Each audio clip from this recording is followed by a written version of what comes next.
there's one side of it, like, how do I build a business and earn trust? And I've had and coached a lot of people where they'll come to me and say, I want to move into an upper price point. I want to move into the luxury price point. And I'll always ask them, when was the last time you set foot in one of those homes that you want to be selling, that price point that you want to be selling in? And a lot of times the answer is, I don't, because my buyers and my sellers are currently down here and I want to move into that area. Great.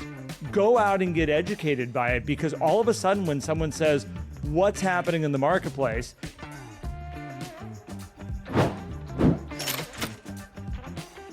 Welcome back to 10 Tenths, where we coach agents out of burnout into high-performing businesses that fuel their lives. We're excited to be back with you again today. I got my friend Matt Benelli. We got a great topic. Before we get into that, if you want to go check out other stuff we got going on, go download our app, Life at 10 Tenths. You can also go to 10tenths.co. You can get all the information of what we have happening in our world. And you can also go over to YouTube, subscribe there, comment on the videos. It helps us out tremendously. We'd love to have you there. We got a great group of subscribers that are following us through there now, Matt. And with that being said, dude, let's jump into this topic. I'm excited to go down this with you because, you know, we help so many people build referral relationship businesses. And looking at this marketplace right now, I'm watching a market that the trust in relationships are really, when I watch somebody that's going, my business is blowing up right now. I just had a coaching call just the other day with Ted Bash up in Seattle. If you ever need a great realtor, Ted Bash is amazing up in Seattle. But he's like, I just feel so fortunate that these deals just keep coming in and these people keep coming to me looking for help. I'm like, dude, I love that you feel fortunate. I'm like, you did that. You created that over years of being who you are and showing up, and the trust and your level and your expertise. And, you know, we sometimes don't get to see, I mean, we've talked about this before, Matt. You don't get to see all the work that went in before that created that person and the business that they're getting right now. But this marketplace is demanding the trust. It's demanding the relationships that are being built here, because that's where people are going, I don't want any other confusion, any other noise out there right now. I've got some real reasons I need to sell. I got some real reasons I need to buy, and I'm not here to play. I need somebody I trust, and we're watching it. So Matt, good morning, sir. Let's jump into this. Yeah, let's dive in. And when we say trust, we also need to define what level of trust our clients looking for, because I trust a lot of people with, you know, just generally, you could say, yeah, I trust that guy. Well, do you trust them to provide a certain level of results in this scenario? And that's where the questions come in, is like, I'm not sure. And in real estate, and this is something that I think no matter your experience level, you can still create this level of trust with someone through how you communicate with them. And that is someone trusting that you will be able to get the results that they are looking for with either buying or selling their home. They may trust you in general, but if they don't trust you with that, they're probably not going to hire you as their realtor. And this is where a lot of people go like, I don't understand why my neighbor didn't hire me. Like, they know me, they like me, they trust me watching their cat all the time, so they trust me. It's like, but clearly they didn't trust you with the results of selling their home. And that should bring in some good constructive criticism to you to say, well, I wonder how I can display that and earn that trust, because here's the interesting thing, Garrett. Like, we can show reviews, we can show testimonials, share stories, but a lot of people don't get an opportunity to experience our service until they are actually experiencing it, which goes to, how do we start to create that experience before they experience it? That goes back to the whole thing that we have studied for a long time, that people that have actually used your service are better referrers. Everybody can look at this in their business. If somebody has actually used your service and they turn to their friend and they go, I've actually used the service, you should use it too. That is a much stronger referral than, I have a friend who sells real estate. I love that you talked about feeding the cat, Matt, because yes, Matt is great at opening a can of cat food for my cat while I'm on vacation for the next 7 days. I'm not sure I want him handling my real estate. But people get very offended when all of a sudden they're like, I've done all of these things for this person and they're not choosing me to represent them in the sale of their home. Well, what have you done that proves out that they should trust you with the sale of their home other than saying, hey, I am a realtor? That's not enough. Well, I think the difference is you're looking at buying equity in somebody's world. And it's like, well, I've done all these things. I've sent all these postcards. We've had all these parties. We've had them over like to do these. We've had them out on the boat. Why would they go use somebody else? And this goes back to Matt, when we did the whole study on everybody knows 10 realtors. And we went back and grabbed all the names. And I'm like, who would you use? And they went back and said, well, I would use this person. But it wasn't really solid. And I remember my friend that so clearly, he said, I would use none of them. I was like, all right, obviously these are a bunch of realtors he knows in the community, but here he is saying I would use none of them. Like, I'm sure they've built some equity relationship. I'm sure they've hung out time to time. I'm sure they've had conversations.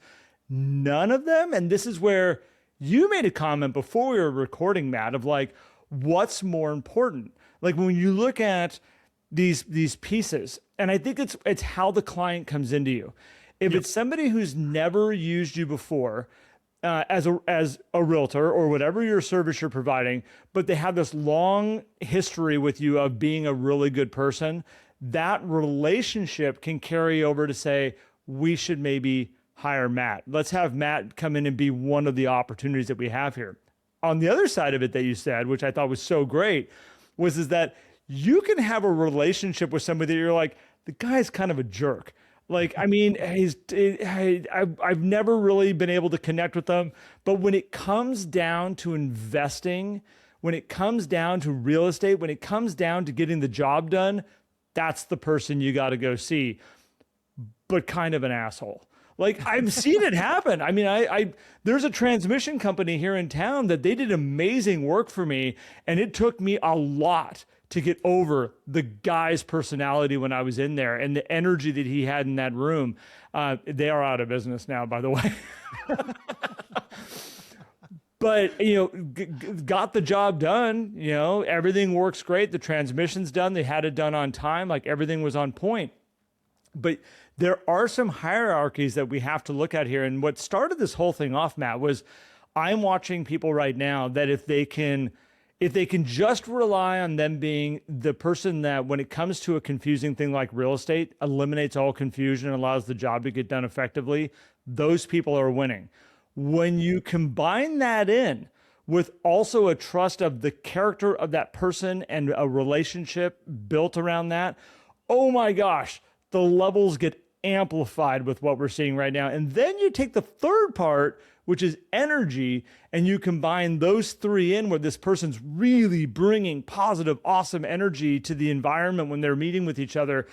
It goes to a level of where I'm watching people right now readjust their goals for the year, who are going like, I set my goal for, I just had somebody who set it for 900,000. They just bumped it up to 1 million. Like, that's happening. This market will do that for you if they trust you.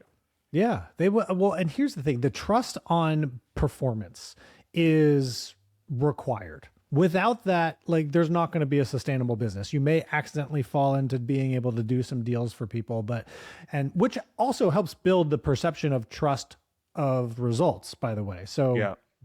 Don't be like, oh my gosh, I'm just falling into deals. Like, well, like, use that to your advantage to build the trust factor of you being able to produce results.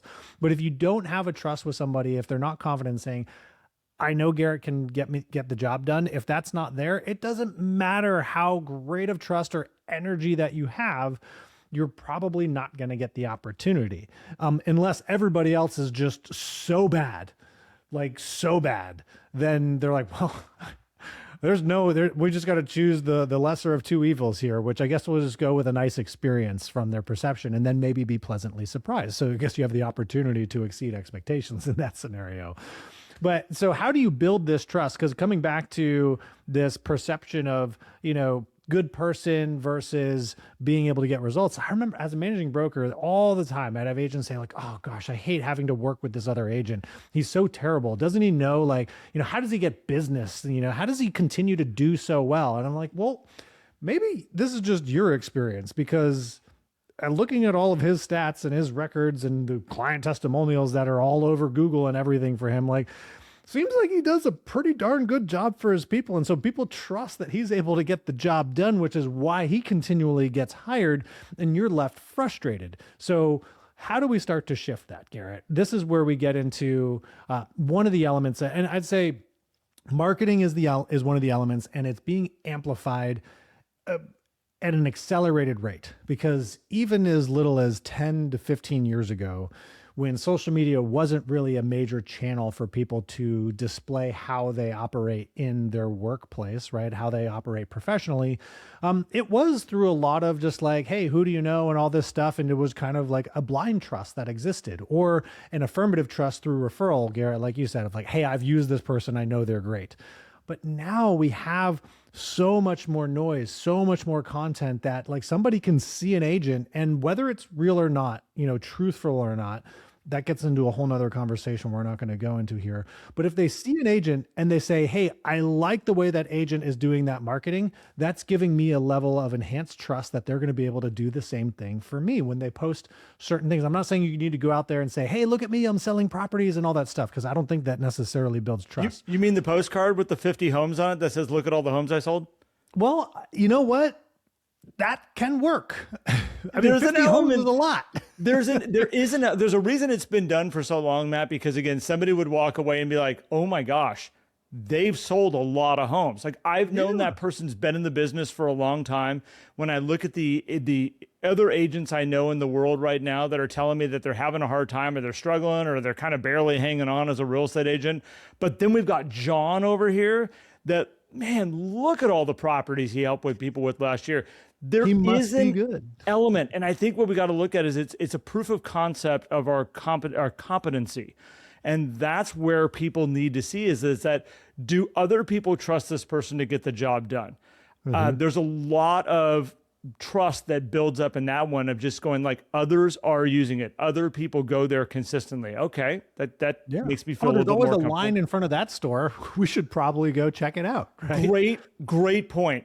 We talked about this a long time ago, which was Walrus Ice Cream in Fort Collins, Colorado. And I remember going there and a line out the street and people going, you got to go there, you got to go check it out. Like, I'm in. Like, let's go see what this is all about. And sure enough, we get there, and it wasn't just a walk up, grab an ice cream, and walk away. And it was an experience, and it is something that here I am talking about it again all these years later from the last time that I was there. There's this proof of watching what is the herd doing, and when the herd is circling around something, it makes you kind of want to go like, I feel a little bit more confident that good things are being produced over there. Because the other thing is going into a restaurant and all the seats are available. There's no line out the door. There's a cook staff, all waiting behind the thing, kind of going like, waiting for an order. Like, at some point, your brain's going, what am I missing? Because nobody else likes this. So there is an element of that type of postcard that makes people go, okay, obviously there's something here. It's why I've loved Just Listed and Just Sold postcards for so long, because it gives those people that opportunity just to go, okay, others are using them. They're getting the job done also. And it's also why I've loved attaching testimonials onto those too, because people get to have that concept of now there's a person willing to share what their experience was. It wasn't just a sold a home. It's now and here's what that experience looked like. And there is a lot of trust in that. Now, it is still my story that I'm picking out of my people that I'm willing to share. This is why unsolicited testimonials, when people start just going out going, oh my gosh, you've got to go use Matt Benelli, and it's not Matt Benelli putting the messaging out, is where it gets really powerful. When somebody takes the experience with you and decides to go on social media on their own page and go, we just closed a home with Matt Benelli, and let me tell you, he was all these things. That is one of the most powerful things you can have, as vice versa, if they were to go on there and say, let me tell you about the horrible experience we just had with this realtor, Matt Benelli, and this is what happened. We've seen that happen with restaurants. We've seen that happen with I was just down eating at this restaurant and I found this long blonde hair in my food. Gross. Oh, like you want the worst advertising you can ever have? That's it right there. That Yeah. makes me now go, I don't need to go there again. But the messaging from others is so powerful. And I think this is where a good defense is a good offense, because if you have a good offensive strategy on building trust with your community, with your sphere through proof of concept, like you said, with Just Listed, but also through education, you'll be able to mitigate damage from a bad review. But if there is no offense and someone like if a restaurant never shares anything, or there's not enough people out there saying how great something is, and the only thing you can find is the long blonde hair, like that could have just been one mistake, right? That I'm sure has happened to many of us at a restaurant somewhere at some place in time. And maybe you don't go there anymore, but other people still do. And you're like, I can't even believe there's a restaurant here. I don't understand why people go there, but there's clearly something that I'm missing every time that I go. But those are things like maybe there's enough positive motion in there. So for you as a realtor, okay, so maybe you don't have the Just Listed and Just Sold postcards, or you're not a big fan of doing that kind of blanket proof of concept. Yep. Well, you can educate your people. That's why I'm a huge fan, Garrett, of the market impact reports. Once you start doing those, you are actually showing up now as an advisor to someone who is not an active client, not someone who's actively transacting, but you're bringing education, you're bringing knowledge that they're not going to be able to necessarily find and collate all on their own, or at least not without some effort. And you're demonstrating how you are, how you operate, how you interact as a professional, and how you show up, which builds the trust of like, well, gosh, if they're able to do this when we didn't even hire them, what are they going to be able to do when we actually hire them to do something? Well, and so that education piece through your, whether it's a marketing channel or a channel like that, sitting down with somebody or even just mailing it out to them, Garrett, is way better than just kind of hoping and praying that someone's going to call you when it comes time to sell because they just happen to know that you're a realtor. So if I wouldn't got my license today, and I was just sitting here thinking about the market impact reports, Matt, as you were saying this, and I'm thinking about all my neighbors on my street. Would I do this with all of them? No, not at all. But I know for a fact I can think of 5 neighbors right now that I would have no problem going over, knocking on their door and being like, I just thought you guys might like this. I was doing some research on our local neighborhood, stuff like this. I just went a little bit farther, include some comps for your house and some information. Thought you might like it. Let me know if you have any questions. And leave it at that. Like, don't even go any farther than just that right there. They're not going to be like, oh, great, Garrett's got his real estate license, and now we got to deal with this crap next door, and he's just going to start to hound us. I know for a fact if I was to put a market impact report, the way that we build them at, the template that we use, if I was to hand that to them, there's no threat. There's no, I'm not sitting there being salesy. I'm not trying to sit here and go like, so when are you guys planning on moving? And hey, can I be your realtor when you guys make that decision? I'm not there. I'm just supplying great information to them. And right now, in our world, whether you're using a market impact report, whether you're using your MLS, whether you're using the HPI report out of FHFA.gov, there is so much information that if you just take a little bit of time and decipher down what might be important to the people in my world around me, there is so much social media information that you could put out. Like it's unlimited. When it comes down to postcards and reports you can do and start sending out to all of your people, it's unlimited if you just choose to sit down and take a look at it and analyze it a little bit. I had AI analyze it just the other day. I threw in the top 20 and the bottom 20 metropolitan cities in the United States, had AI. I just said, like, tell me, like, what's going on here? It gave me an incredible breakdown of the Florida market, the Chicago market, the San Francisco market, the Austin market. Brilliant. I have so many talking points that I can be somebody who is educated about real estate, that we just need to step into that, because that's the trust people are looking for. That's the confidence, Matt, as you're talking about.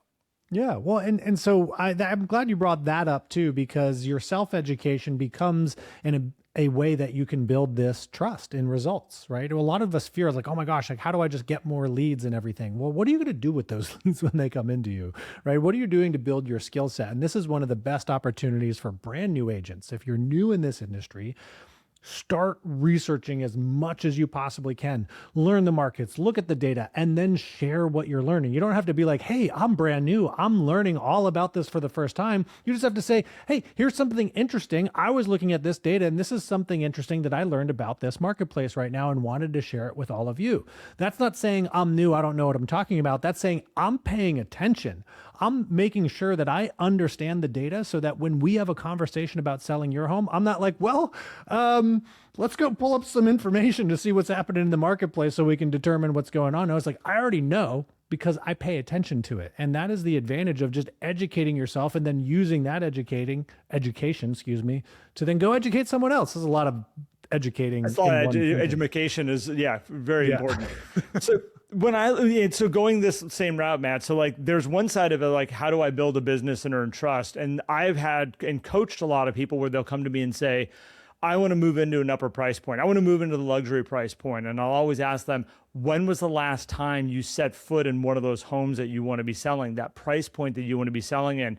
And a lot of times the answer is, I don't, because my buyers and my sellers are currently down here and I want to move into that area. Great.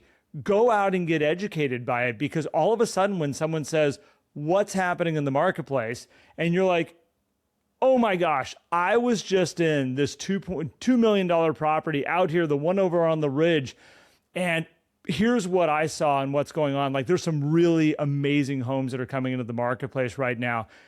Whether you're brand new or whether you're wanting to move up, now you have a conversation with somebody where they're going, Matt or Garrett is inside those types of homes. He is seeing those types of homes. He's paying attention to what's going on up there. And when their friend says, we're thinking about selling our house, no matter how new you're in, what they correlate is I just had a conversation with Matt about a $2 million property. My friend who's over there, he has a $2 million property. By the way, do you know Matt? I should get you guys connected. Yeah. We have to build that confidence and trust. And so often I watch agents that run into situations where the client goes, do you do like 2 million? I don't know if that's an area that you specialize in, or do you do investments? I didn't really think that was something that you really did. Or even some people have experienced this, Matt, where you move up in price point, start putting out really high end properties, and the clients go, do you still handle the properties down there? I don't even think, is that not really what you focus on anymore? And you're like, yes, I still do $800,000 homes. Yes, I still handle that. That's a meat of my business. I just put out a couple high-end stuff. But this is your marketing platform to get people to understand where you specialize in, what you do, your level of competency. Because again, when there's lots of noise, people want less noise in their world. They're going to places where they can just go, will you take care of this for me? Will you handle this?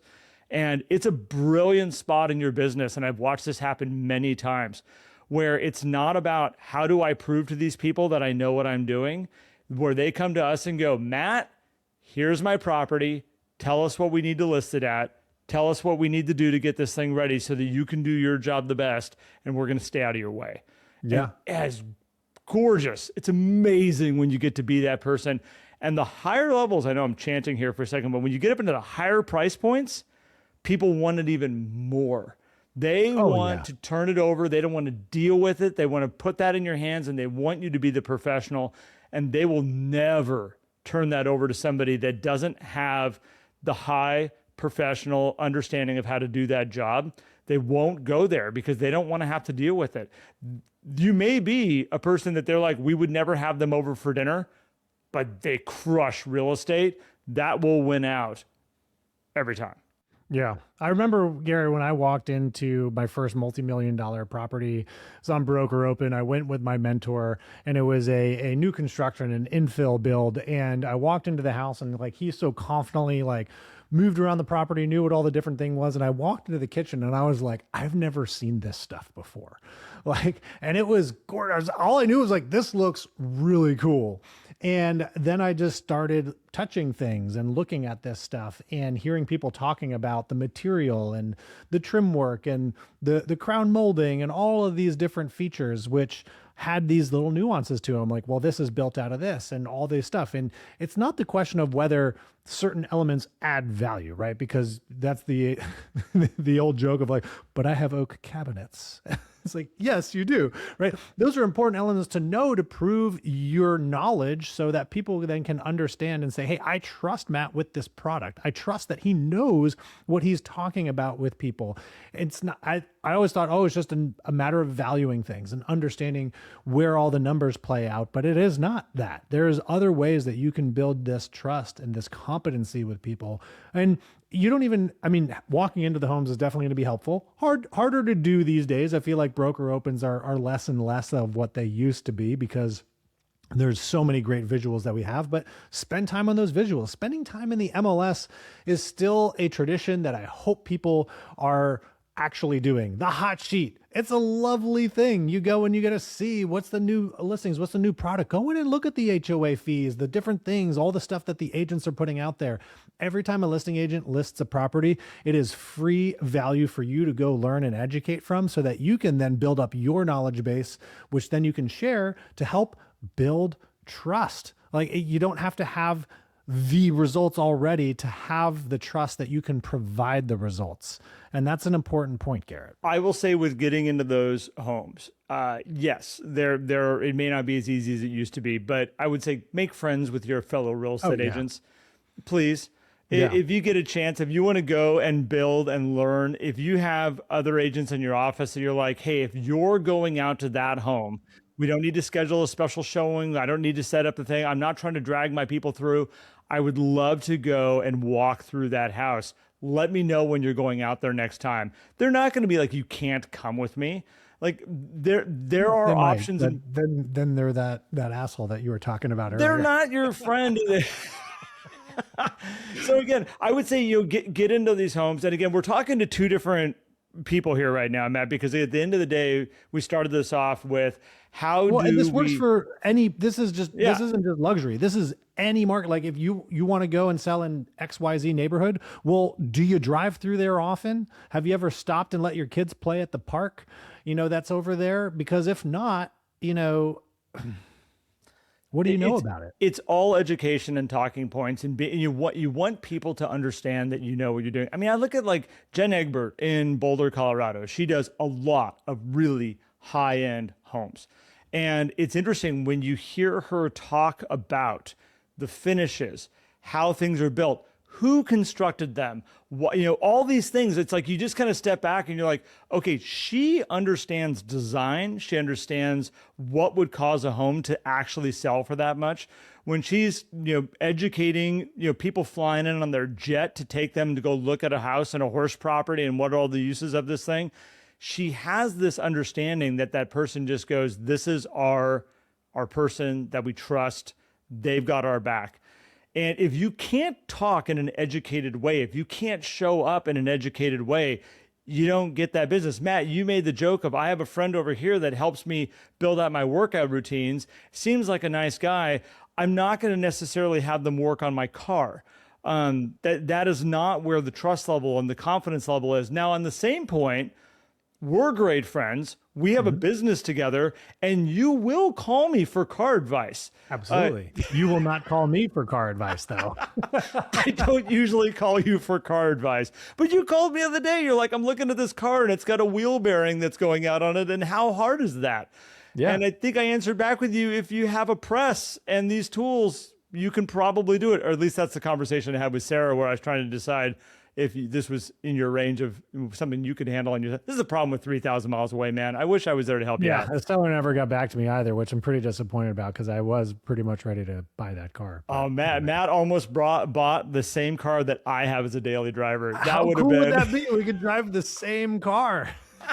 That'd be really weird, but I would be cool like, here's all the things you need to be paying attention to, because it will do some interesting things. But well, it's interesting though. So thinking about trust, right, and competency. I send cars to Jen all the time. She's like, "What do you like?" No. I sent this, and I'm like, "This is the same car that Garrett drives. If anybody knows how to maintain it, it is him, and so I can have confidence in buying this." She goes, "Well, maybe it's an option," which is Which is really interesting because we've had many conversations where certain cars just get kicked off the table really fast. And Yep. that year of a car. So I drive a 2003 BMW. This is a 2002 BMW, not the model, but the year for people that know BMWs. So same E46 platform. And so what's interesting is that just Jen, Matt's wife, knowing that I drive it, all of a sudden brings in this trust level. If I did not own that car would have never even been something that Jen would have been like, oh, I can think about that for a second. And this is where... Wait, 23-year-old, 24-year-old car with how many miles? Like, no. Oh, wait, Garrett knows how to fix it? Well, maybe we do. Even from this, but that's where the trust comes in. And so what I want to encourage everybody with your businesses right now, you've all heard me say this. If you're in our coaching program, you've heard me say this. There are 3 things you need to really pay attention to. One is do people understand your expertise and the value that you bring in this business and whatever you do? The second part is do you have a relationship built with them? And the last part is what is your energy that you are bringing to the table every single day? And you can fix that through exercise, through nutrition, through affirmations, through gratitudes. There's all these pieces. And you know, as Matt and I got started talking and saying, what's the most important thing right now that trumps these 3 things? It's kind of the thing that leads all this. Your competency with your business has to be strong right now. Because you can be good friends, but if they don't trust what you can do in this business, they will go around you. So trust and confidence with the business. Then we also need to be working on building our relationships. And if you combine those 2 things together, you will amplify the referrals in the business that's around you. There's another part, which is this energy. And I've had a couple people this last year that are experts in the industry. They have lots of great friendships, but they have distractions and things that are ripping their energy apart, killing their businesses. It's important all these things are here. And when you can get them all work together, that's where miracles happen. I'll tell you that. I don't care what the marketplace is, how easy it is, how hard it is, how much volume's going through right now. I don't care. You combine those 3 things, you're going to have the best year you've ever had in this business. But man, people are looking for trust and confidence right now. Well, and Garrett, I'll highlight too, the competency piece can be very competitive. It's a shame that it's not, but that can be competitive. Somebody else right now could be like, you know what, I'm going to do that too. But your energy and the uniqueness factor of how you also build trust with people from an emotional and relational point of view, that becomes the differentiator because no one can do it the same way that you can. People can do it in different ways, but no one can do it the same way that you can. And that's why having the competency is like the foundation. And then these other things just completely amplify. Gary, you mentioned the market impact report template that we have, and I want to encourage anybody, if you don't do these annual market impact reports with your people, it is such a crucial element that can help you build this competency, build this trust in that venue. And we teach this through our engagement engine.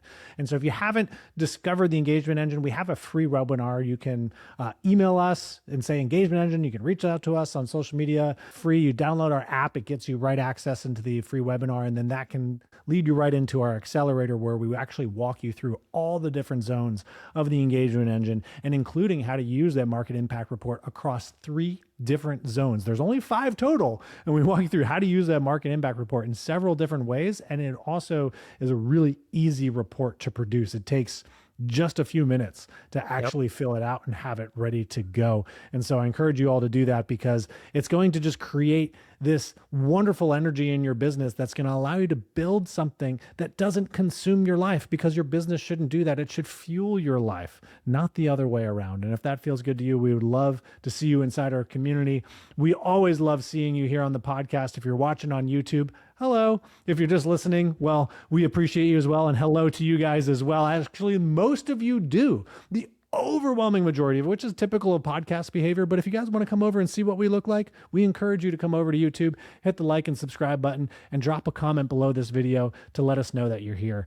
Other than that, we hope you guys have a beautiful day. Garrett, thanks for bringing this topic to the table, my friend. Yeah, man, this is great. Thanks for kicking around with me as always. Appreciate all of you out there, and we will be back soon.